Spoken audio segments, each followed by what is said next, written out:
Hoover Vacuum Cleaner WindTunnel T-Series. Bagless, lightweight, and easy to use, WindTunnel technology lifts and removes surface debris and deep down embedded dirt. 25-foot cord, gently tap the pedal to activate the cord rewind and store neatly inside. Includes an extension wand to extend the reach of the 8-foot long hose. Crevice tool to clean cracks and crevices with precision. Air-powered hand tool to clean furniture and stairs and upholstery. Dusting brush for vents, furniture surfaces, and other decor. Over 8,000 customers reviewed this product on Amazon and it got a 4 out of 5 star rating. And that's what this cleaning professional uses. To purchase this Hoover, go to the description of the video and you will find a link.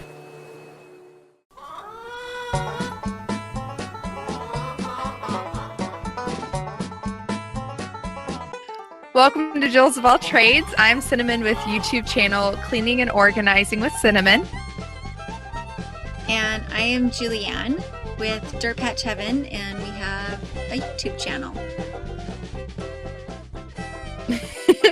Welcome to our show. We picked a very fun subject today. We are actually going to be talking about pets. From about, I'd say I only have 2 clients that don't have any pets. So going off of that kind of a statistic, I'd say the majority of us do have pets. So there's a lot that we can relate to, or we'll be able to relate to in this podcast. So we're going to talk about past pets, age appropriate for having pets, the responsibilities about pets, and really important how to clean up after pets to help it not be so apparent that you have pets in your house and stuff like that. So right. Here's ours, our little fluff ball. Oh, love it. What kind of dog is that? She's a red toy poodle. Oh, She's adorable. Yeah. I'm actually, we'll go ahead and start off like usual. If you want to go ahead and do your Bible verse first. So it's Proverbs 12:10, and it says, "A righteous man regardeth the life of his beast, but the tender mercies of the wicked are cruel."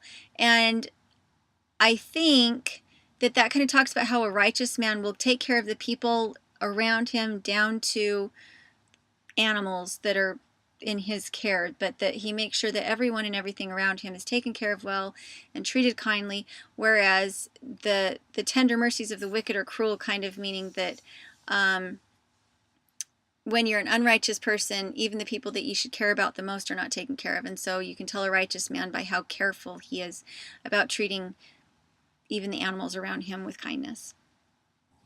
And you can kind of tell, I think it's one of the signs that they look at when kids are young, how they treat animals. Because if you have kids that are torturing animals, it kind of says a lot about the kid and where their heart's at and stuff. So that's actually an early sign of problems that people would have, growing up, is how they act in their childhood and stuff. So that definitely touches up on that. I picked mine out of Psalms 119. It's verse 10 and 11. And sometimes I do go off subject. It doesn't have to do with pets, but I really like this one. So it says, "With my whole heart have I sought thee. Oh, let me not wander from thy commandments. Thy word have I hid in mine heart, that I might not sin against thee." Turn off my volume, sorry. So actually, I just got a text from you. When did you send that? Oh, sorry. Well, yes, I was trying to make sure. I thought Derek was out there on his lawnmower worrying about whether or not we got the invite, because that was what he showed on my phone. So I'm like, yes, I got the invite. Oh, that's funny. So the reason why I chose that verse is because I ask God for something, and then sometimes he will give it to them. And then, like, for instance, if someone's like, "Lord, please give me more patience," he'll give you opportunities for you to be able to trust him and to work on that patience. So yeah, because in verse 10 it says, "Oh, let me not wander from thy commandments." And so he'll give you opportunities where you can trust him, and you can, have the opportunity to stick by what he commands of us. So I like that. And then, where it says, "Thy word have I hid in mine heart." I might not sin against thee. There's the other verse that says, out of the abundance of the heart, the mouth speaks, which means whatever you're feeling in your heart, you're going to say. So like when people are they're joking about stuff. Oh, I'm joking. It says in the Bible, out of the abundance of the heart, the mouth speaks. So there is some truth to it. So Right. whatever you have in your heart is going to come out of your mouth. So in this verse, when it says, your word have I hid in my heart, that's what's going to come out of your mouth. That's how you're going to live. That's how you're going to talk and interact with people. So I really like those two verses. It's something that, daily goal for me to live by. So since we're not talking about gardening, I did want to talk for a second about our YouTubes and what we're up to and stuff. I literally about a week and a half ago, I just started my own YouTube channel. Derek and I were doing ours together, which was Country Crafts, and we decided there's so many different cleaning stuff and organizing tips that you have all the time. Like I have people who call me when they have a cleaning question, and my mom just called me today asking me something, and he's like, there's a community on YouTube for cleaning and organizing, and I'm like, oh, so people look that stuff up, and he's like, yeah, if you didn't know All how to the do it, you time. would look it up too. Yeah. Yeah. And I'm like, I can think of 100 different videos that I could do at the drop of a hat. It's just basically the advice that I give clients that help organize and set up their closets, their whole house. I had a lady, every week we went from room to room to room, and we set up every single room. So now she has a spot. And now that I moved to cleaning, if she doesn't have stuff put away, hasn't had any time, I know where everything goes, so I can put it right in their spot. So we went ahead and started that. We have 2 videos up. The last one I just put up was actually talking about what you can do in September to prepare for the holidays, because, I go through the list of what all these are during different holidays, and you find out that Christmas has so many obligations in September, which is between time. So you guys can check out that video. The channel is cleaning and organizing with cinnamon, and so we'll have a link for that too. So that's what I've been working on. I'm actually doing a video tonight on how to just basic tips to start. If you get to that point where you're like, oh my gosh, my house is awful, I want to throw everything away, I'm sick of it, where do I start? So I'm going to talk about where to start and give little tips and stuff, which will be that go into great detail and stuff. But so last we checked with you, Julie, you were in Washington, right? So are you still in Washington now, or? We are. We moved a step and a hop is all. It's been way more fun just to go really slow and to meet everybody. It's been a lot better for the girls because they can get out and run. And so it means that we go 15 miles at a time right now between hosts. But we have had so much more fun going slow. The girls were really, really struggling with the long driving and then the long layovers in an RV park. And it's been so much more fun to have the humanity of meeting new friends. And we still have the privacy of being in the RV, but we get to see people's gardens. We've seen some amazing gardens. Oh my gosh, mind-blowing gardens. And we've been able to sit down and eat with people. And so not only has it saved us money, which, I mean, that's significant, but the humanity of hugging people and shaking hands and having these conversations to get to know each other before we go to see them. It's been so wonderful just to be able to meet people. So that's what we're doing right now. Is we were really worried the last week about how we were going to keep the girls from losing their minds and how we were not going to be angry at them all the time because they were so bouncy. And things have really come through to help us kind of tweak the way that we've been doing our trip. Yeah. Were you able to videotape some of those gardens and stuff? All of them. We got all of them. I had to go buy a hard drive. Because between my computer and my SD cards, and they're 32 gigabyte SD cards, but my computer's getting loaded down, and I'm like 4 weeks behind on all my editing because these videos are enormous. There's like plantation style gardens and farm type, and then you have some really little intensively grown ones, and it's been a lot of video. So a portable hard drive is a good thing. Well, that's awesome. It's really good to hear that you're enjoying your time, especially because that was a big concern is how the girls would handle it and stuff. So to hear that, you guys are taking a slower amount of time, but it's best for your family, and you guys have the time to do it, having somebody, you guys have worked so hard to get out of debt and to just own your house, and then to have somebody, who you're blessing them because they need the space, help you out that way. You're helping each other out, and then you're able to take this. Like, this is probably going to be like the best memory that they have, when they went on this trip when they were younger and stuff. So I truly believe it. And it's great that you have all this video too. Yeah. It kind of makes me sad, like, for certain things when we were growing up, we didn't have a video camera, you know what I mean? And now you can capture like everything, which is great, It's true. It's true. It is fun to be able to chronicle it a little bit more. That part is very rewarding. Yeah, absolutely. So we're going to talk about pets, and like I said, the majority of us do have pets. Pets, I believe, were part of my bringing up that I had the best memories. Like, I never really had bad memories about pets or anything like that. So I'm going to start and tell just a couple of real quick stories. I did talk about, when I was very little and I found those bunnies when my friend and I were gardening, probably the first time I was pulling weeds and stuff. And I had that, that was basically my first pet and stuff. But we actually had a cat, and her name was Callie. She was a calico cat and stuff. And God bless this cat. She went through some torture. We would put her in baby doll clothes, and we had those laundry baskets that looked like a jail, basically. And so we would carry her down the stairs. So she's bobbing up and down. And did you know that cats can get nauseous? No, I didn't.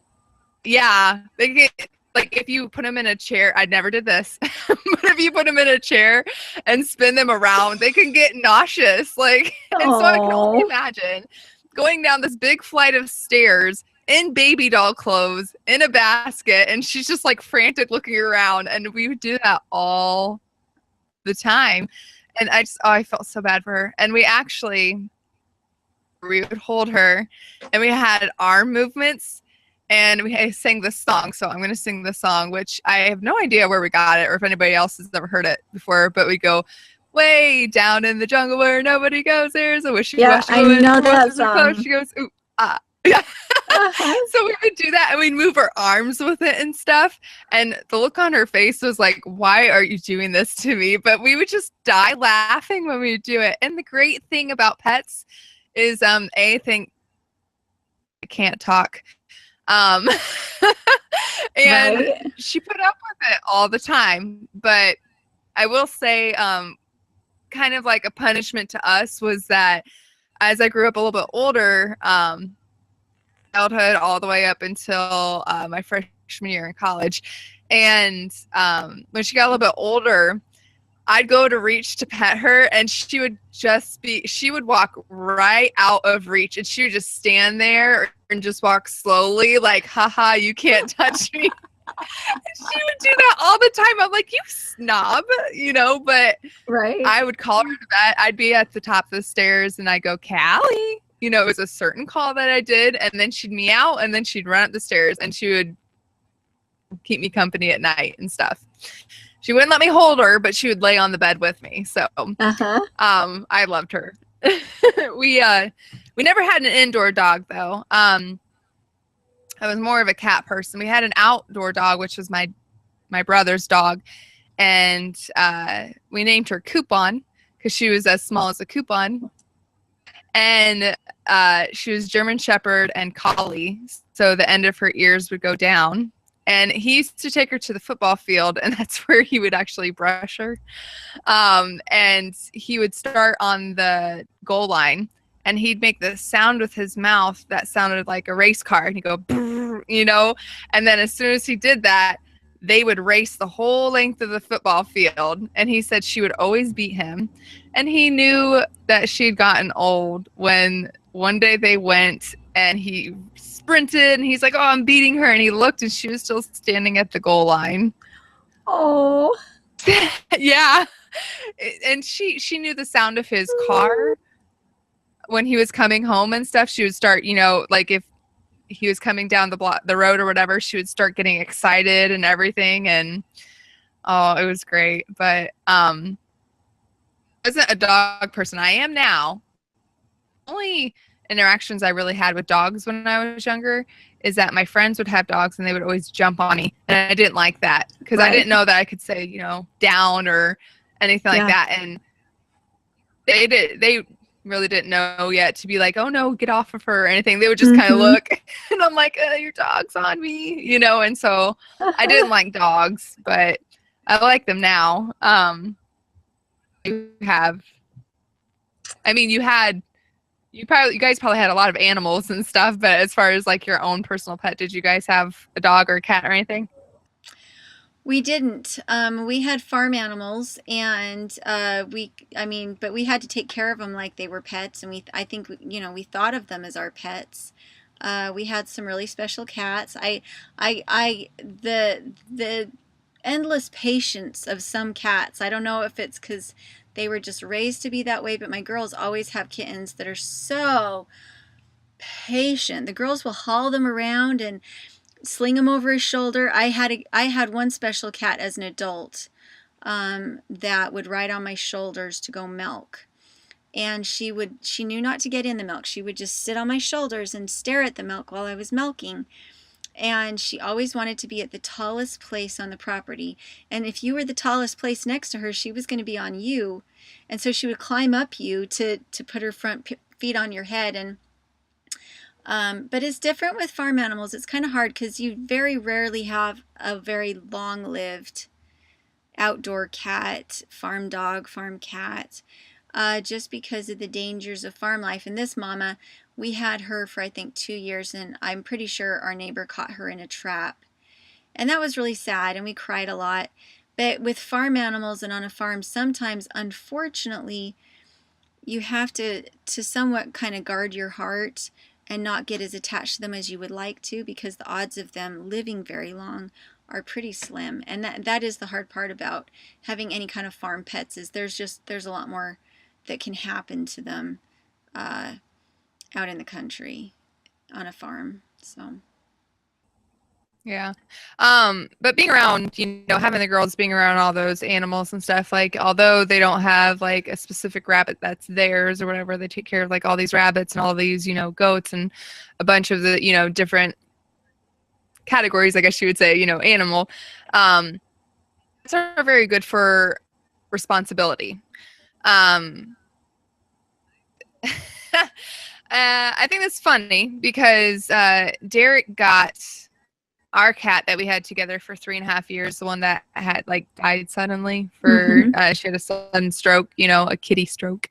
But she call her our baby because I would never go as far as comparing an animal to a human, a baby or anything like that. But it does have responsibilities that kind of teach you things. Like, for instance, you have a cat that gets on top of the table down, they cannot speak English, just as like a baby, while they're learning English, they don't know, you know what I mean? So you kind of have to be patient. I will say that there have been some days where I have not been patient, and I'm just like, to get time, I've told this cat to get off this table, and the cat knows, if I'm like down, she'll just be up there, but the second I get up, then she gets down. Like, she knows. And I'm like, why do I have to get up, like, in order for you to move? And you need a squirt bottle. The funny thing is,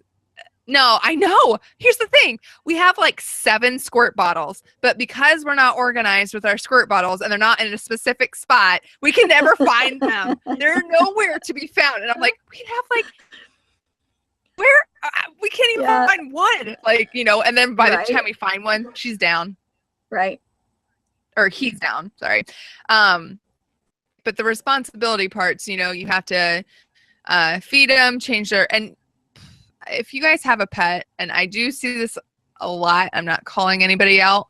I don't know if they know this, but you have to change their water daily, because if you let it sit there, you're going to harbor a bunch of bacteria. Like, there's just so many things that go into the water. And since it's not circulating, unless you have one of those things that does circulate the water, it's just sitting there, and it's not good. I mean, would you want to drink a glass of water that had been sitting out all day, all night? It's just, and you think, well, yeah, they're an animal. They're lucky to be getting water and stuff. But yes, but you know what? God puts us in charge of them too, you know, and so we should treat his creations with respect, because everything that he makes is to give him glory. That's the purpose of them. That's our purpose, is to bring God glory. And we can do it by showing God that we respect his creations, that we can take care of them, and that we're not just treating them like like, and I say that because that's what everybody calls me. Oh, it's just an animal. But it's not, you know, up there as in a human who has a soul and everything like that. But at the same time, like, it just about you know, how you treat animals and stuff like that. Yeah. So, but yeah, the responsibility is huge. You have to, you know, you have to feed them. I don't know how this happens, or if anybody else out there, if anybody else, then please comment and let me know that I'm not the only one. But for some reason, my one cat, Norton, the cat litter, and then he'll, you know, start covering up his stuff, and he steps directly into his poop. And then he like starts walking around, and I'm like, oh God, I smell poop. Like, and so I pick him up and I look, and there's like cat litter and poop mixed in his claw. And I'm like, oh my gosh. And so I throw him in the bath. I don't throw him, but like I put him in the bath, give him a bath, and get it all cleaned up. And I'm just like, that's supposed to be your natural thing that you know how to do. Like, how are you stepping? I don't know what to do. I don't know if there's anything I can do. I mean, do I follow him all day long? And like, it's very, very frustrating. So there's feeding, there's cleaning, there's checkups, there's all, you know, ton of stuff. But how old were the girls and stuff when they started kind of like, I know they don't have individual pets, but like when they started with them and stuff?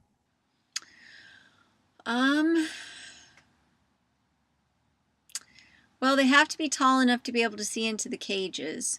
Paige used to help with the chickens when she was just 18 months old, because she would help, you know, change their food and water. When I was 18 months old, I had ducks and geese and rabbits that I took care of. So, you know, if they can walk, they can help with stuff as long as they're not expected to actually be responsible for it. But as far as like being responsible for a pet, I think that comes when you're about 12.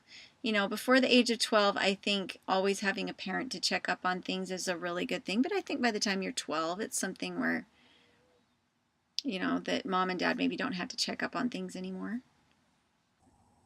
I would say maybe before you have a pet, have a plant first and see like if you can remember to water it daily, like do that kind of stuff.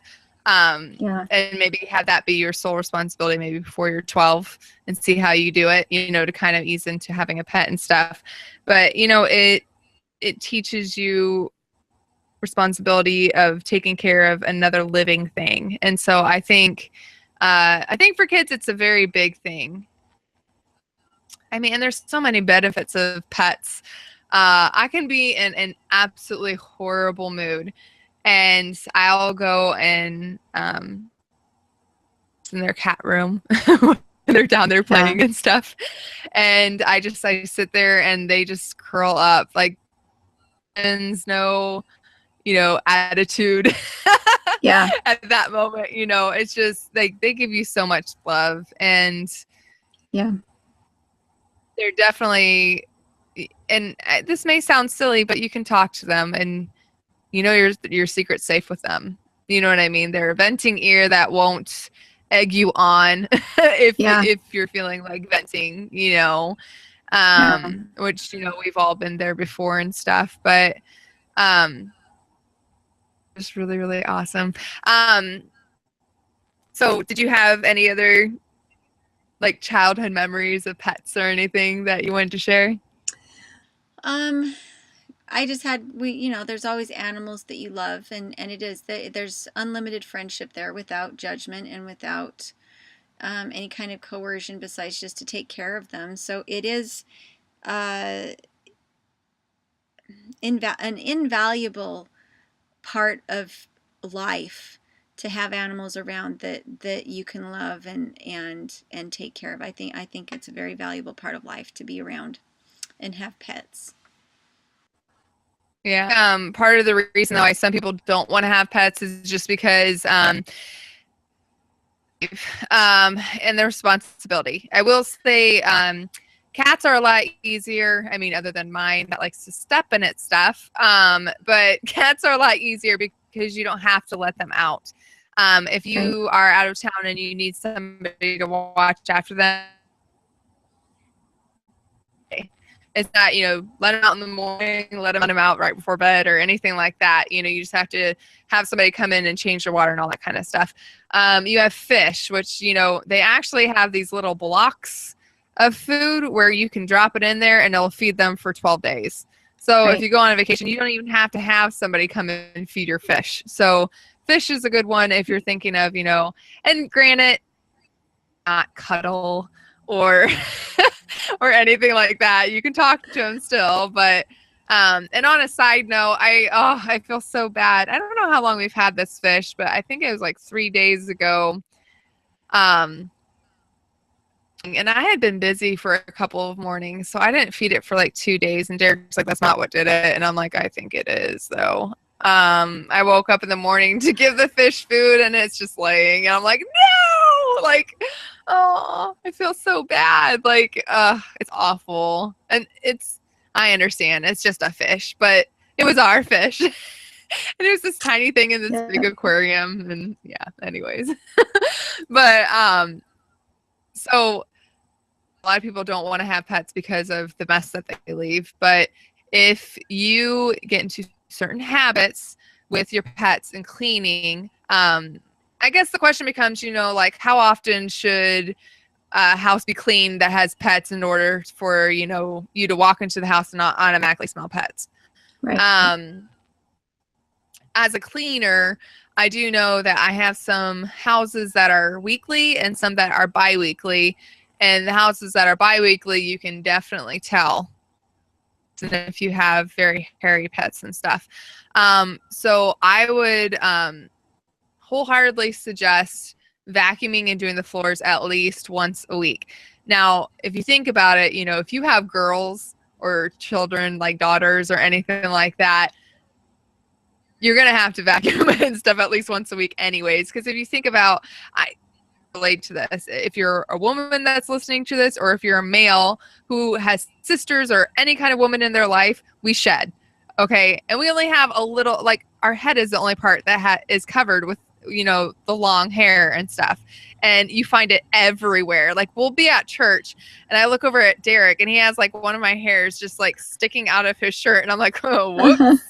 And like, I'll take that. Or every time we open the there's always like hair hanging down from like the door. And I'm like, how does that get up there? Like, so if you think about, it's so weird the places it gets, but if you think about, the ratio of long hair on a woman to, with her body to a cat that is completely covered in hair and it comes out so much easier. All you have to do is pet it, and granted, all you have to do is brush our hair, but whatever. It at least once a week. And I know this sounds, really like inconvenient, but it goes along the lines of, if you keep up with your house, it's so much quicker than doing a deep clean every time, because you're waiting, a good amount of time in between. If you have a shedder, Yeah. and you vacuum your house twice a week, you're not going to have to you're not going to have to worry about that. You're not going to have to worry about somebody sitting on your couch and then getting covered in cat hair and stuff like that. Right. So I don't know who all has heard of it before. It's called Norwex. And I was telling Julie a little bit about it before. What it is, it's this microfiber cloth, and it has silver embedded in it. So all you do is use hot water, it activates the silver ions, they go to work, and it has cleansing properties in it, and it kills 99.9% of germs if you wash them like according to the directions and stuff like that. So they have this whole line of different cleaning products. And I actually became a consultant because I wanted all of my clients to switch to it. And it's kind of like Mary Kay, where you have to order through a consultant. You can't just go online and buy it. Just get it at the store. You have to go through somebody to get it. So I became a consultant so that I didn't have to wait for a party or a representative to order through it.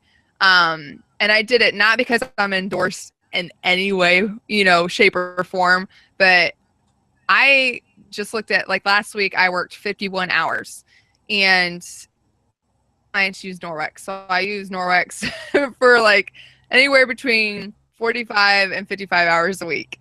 It's amazing stuff. They have this brush. If you have a pet, I would highly suggest it. What it is, and you're going to have so many different brushes that you go through, this one's better than that or whatever. This brush has on it. And so I actually have clients who have a leather couch, and like right where the seam is in between the different cushions and stuff, you get, like, they have golden retrievers, and golden retrievers, if you ever look at the hair under a microscope, it has like little hooks on it. And so it will stick to stuff. It grabs onto stuff. So I've tried using a vacuum attachment and all this other stuff on the couches and stuff, and it gets out for the most part. But if you use this brush, you can actually go along with the seams and it will get that hair out.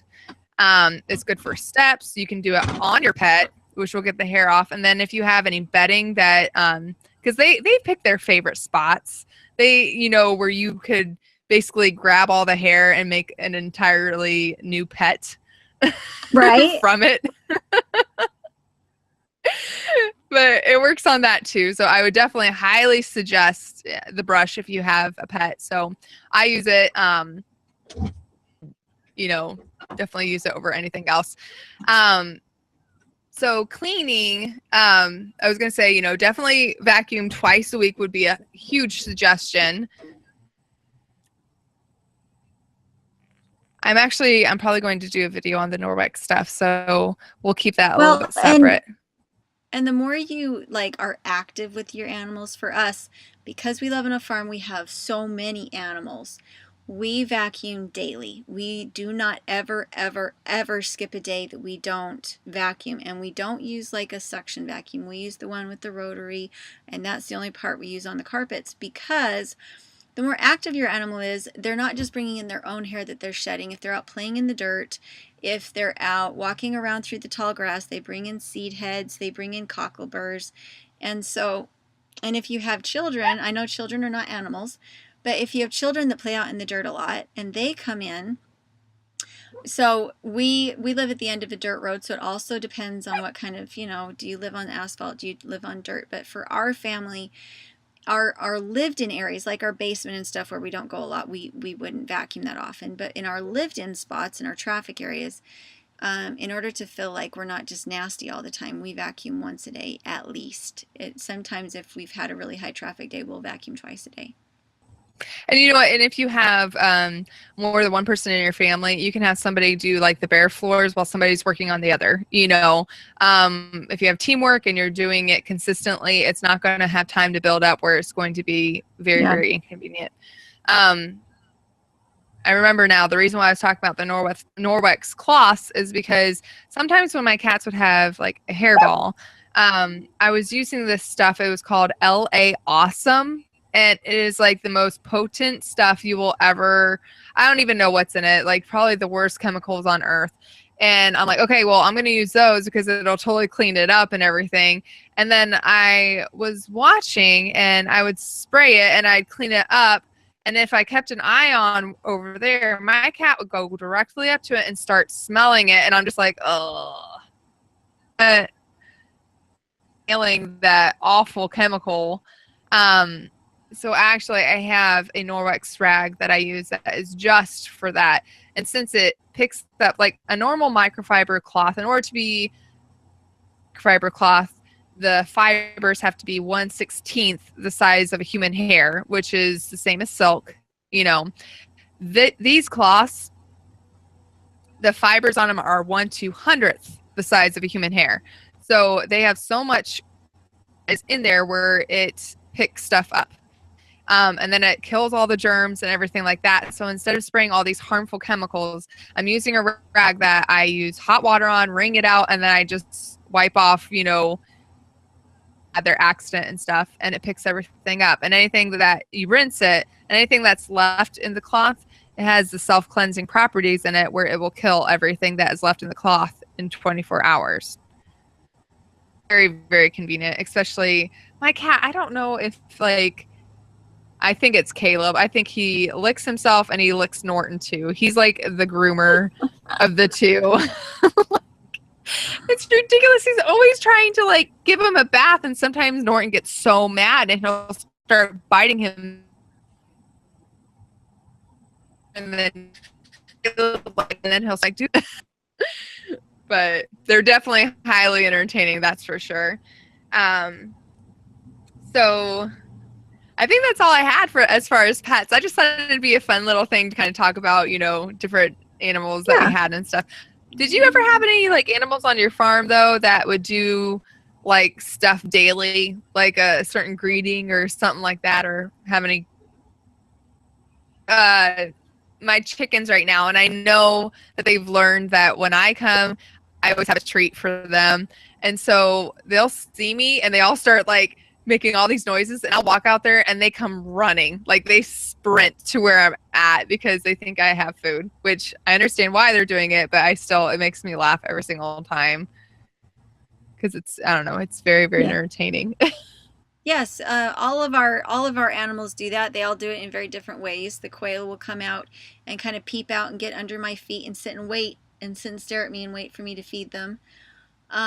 But they're very timid, so they just come out just a little bit at a time and just kind of, eventually, if it takes me too long, they'll come out and sit there and stare at me. But they're very cute. The ducks will follow right behind me if they think I've been taking too long. The goats will come up and out. I mean, you know, they all know from whence their food comes, so they all have their own little greetings and idiosyncrasies when it comes to mealtime. That's awesome. So as I don't think I even said anything in the beginning. Check out all of our stuff. What I'm going to do is I'm going to go ahead and have that Norwex link if anybody's interested on it. I'm going to have it on our Facebook page. So it's www.facebook.com/JillsOfAllTradesPodcast if you want to find us. And while you're stopping at our page, make sure that you like it, subscribe it, share it. And then thank you very much, everybody, for listening. My channel again is Cleaning and Organizing with Cinnamon. Julie's is Dirtpatcheaven with 1 H in the spelling. And okay, this is a bad joke. Like, it's not funny, but it's the only thing I kind of thought of, like, as a, you know, exiting thing. And it says, you know, if you lock your wife and you lock your dog in a trunk for 2 hours, who do you think is going to still be happy to see you? Very true. Very true. Yeah. All right, everybody have a wonderful week. Thank you very, very, very much for listening. And if you guys have any questions or comments, please feel free to write something in either our Instagram or Facebook or any of our social media. So thank you, everybody. Take care. They're so bouncy. I'm trying to get meals. Bounce, bounce, bounce.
Professional uses.